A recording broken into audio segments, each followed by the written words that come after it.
Doom Tower rotation number 3. Here we go again. New puzzles to figure out, a bunch of new teams to build for the secret rooms, but do we have what it takes to get this done? I'm not gonna lie, this was fairly hard. I was not even able to get a team going for Bommal right now. I don't have enough time, sadly, but I do have one that's working for the Dark FAE, and I believe it's the one we're going to be farming anyway, because I think that's the Savage gear. So I want to give you guys what I have so far, the champion builds and whatnot, so that hopefully this gives you something to start working on right now. All that said, let's get right to it.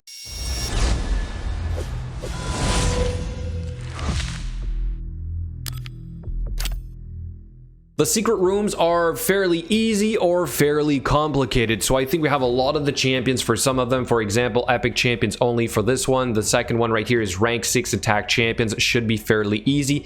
Secret room 3, epic spirit champions only. I do have a couple myself. Secret room number 4, champions from the corrupted alliance. That gives us a fairly good amount of champions to play with. Force defense champions only. We do have Skull Lord, Drex, Rosin, and Kantra in terms of fusion champions, so it might be doable. Then for the 6 here, we have all magic support champions. I actually got this to work on the previous rotation with Brogni. We do have Elagaius, Pixniel, Krila, and then there's Archmage right there that you guys can't exactly see, but that did work for me last time on full auto, so I will go over this maybe eventually if you guys want to see that. Secret room number 7, rare HP champions. Yeah, not sure this is going to be a priority for me. And then we have right here Force HP champions, also kind of complicated to do. We only have Versolve so far to kind of work with. And then for the secret room number 9, Void support champions. If you have Seer, this is a joke. And then for the secret room 10, we have another alliance, fairly easy to do. 11, we're gonna have epic magic champions only,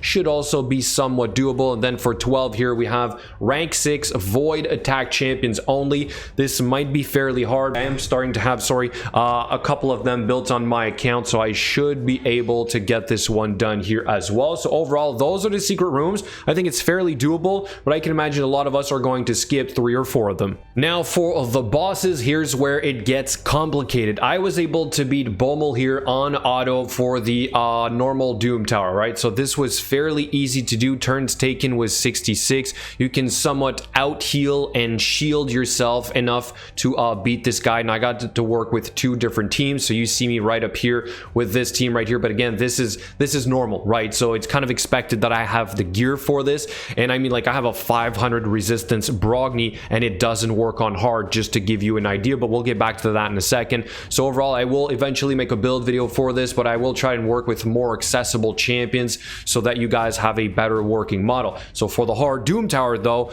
I've been noticing a pattern here, so shout out to the guys who were able to complete this already. I just don't have the gear or the champions for this. I see Brogni in here again. I do see a Eurogram, but I see Vizier, Vizier, Vizier. Then I see a Poisoner in almost all cases, and a way to extend those debuffs. I do see some freeze here from Whirlim or Torment, and I believe in the global ranking it's kind of the same concept here. We have a Whirlim, we'd have a big shield with Valkyrie, Vizier, Vizier, Vizier, Vizier, Vizier across the board. So is this gated by a Vizier only? I really hope not, or else I'm not even going to be able to focus on the hard Doom Tower for this rotation, and I'm just going to stick to the normal one. It would be really sad if Plarium kind of made it so that you absolutely need that champion. But anyway, hopefully you guys will figure something else out, or at least these guys will, because it's certainly not going to be on my account. As for the Dark FAE, fairly doable if you have the right champions, and this is the team that I used to get it done. Sadly, it's not on full auto yet. I did try a bunch of runs on auto to see if it would work, but maybe I just need to tweak the speeds,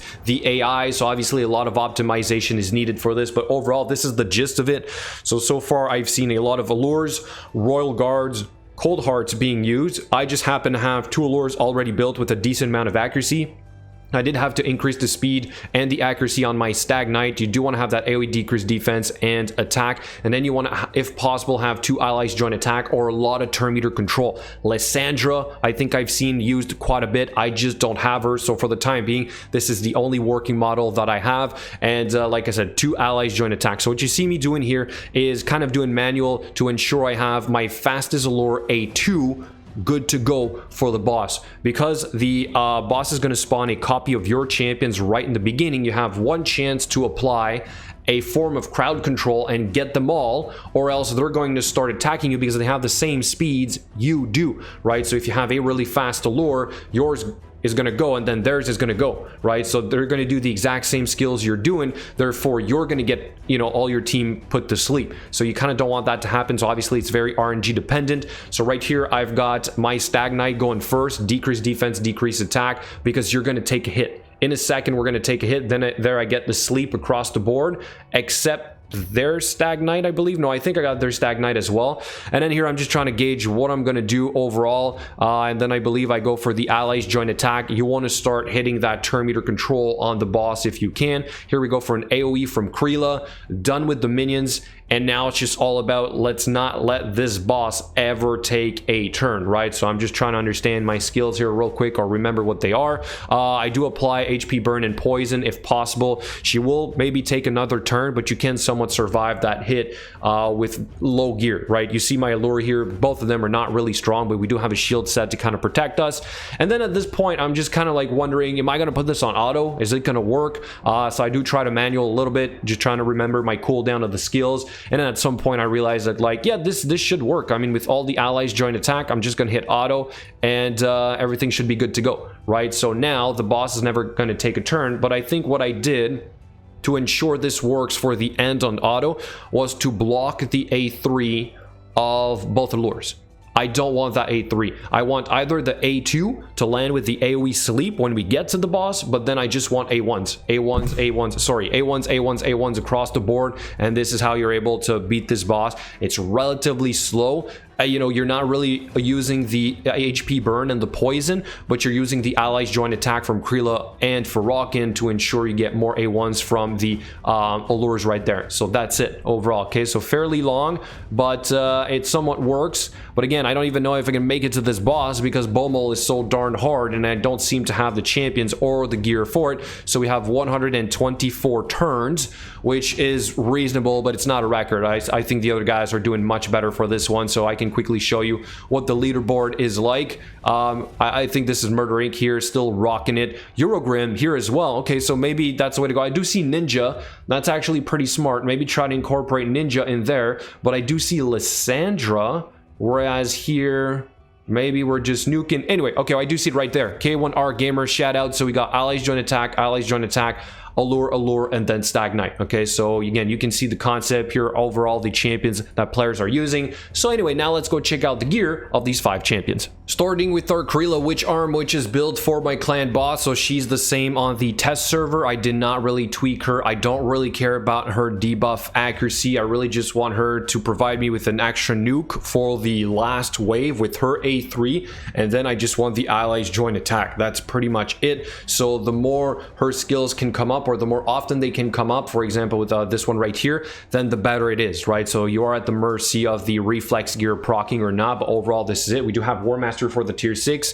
We do have Cycle of Magic and Lasting Gifts. Up next we're going to do our allures, which they are right down here. So here's the number 1 with her Masteries. We have a Giant Slayer for the tier 6 into the support tree right here, and then for the skills they are all done. This is the one that I use for Fire Knight 25, so I do want her to be relatively strong. I believe I tweaked her to have a little bit more accuracy, and I think I changed like maybe one piece if I recall correctly, maybe not, whatever it was. Yeah, I think it was a chest piece. I removed the chest piece from attack percent to accuracy instead. I lost a little bit of speed, about 10 give or take, but I was above the 300 accuracy and then it worked. Okay, so you want 100% crit rate. As for the rest of the stats, you don't really care. It's all about this skill right here and hopefully you know, working out. But that's why you have also Stag Knight going before, and then you place a sleep debuff for 1 turn on targets under decreased defense. Therefore it should be fairly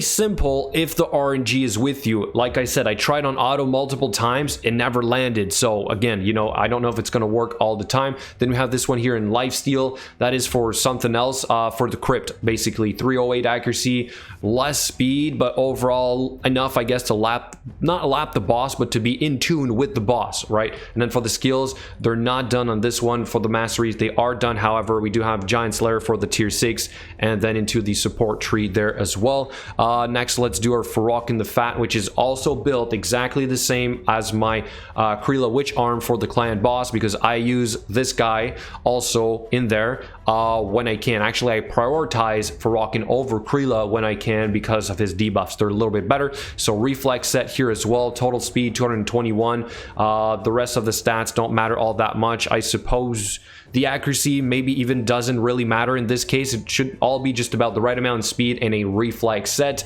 The skills are all done on this guy. Masteries, War Master for the tier 6, Cycle of Magic again, and Lasting Gifts. And finally, let's do our Stag Knight, a comeback from Stag Knight. I mean, there might be other champions you can use to do this, but the decreased defense and decreased attack is pretty clutch. And then maybe, you know, having the Spirit champion is a little bit better than having, let's say, a Magic champion, because the Magic champions have a chance at placing the True Fear, if I recall correctly, right? I do have this right here. So if there are the A2, if she goes into her A2, if somehow you don't control the turn meter, and then you have more oh no, those are Void champions. Or if they're Magic champions, she's going to steal a random buff. Whereas if it's more Spirit champions, she's just going to heal, but then maybe you can manage to take over the turn meter, so it doesn't really matter all that much. So I'm thinking of maybe, I think it's Duke the Pierced. Is that one that we have decreased defense and decreased attack? Anyway, I forget, but overall, really good champion. You also have decreased speed on the A1, right? So he's kind of screaming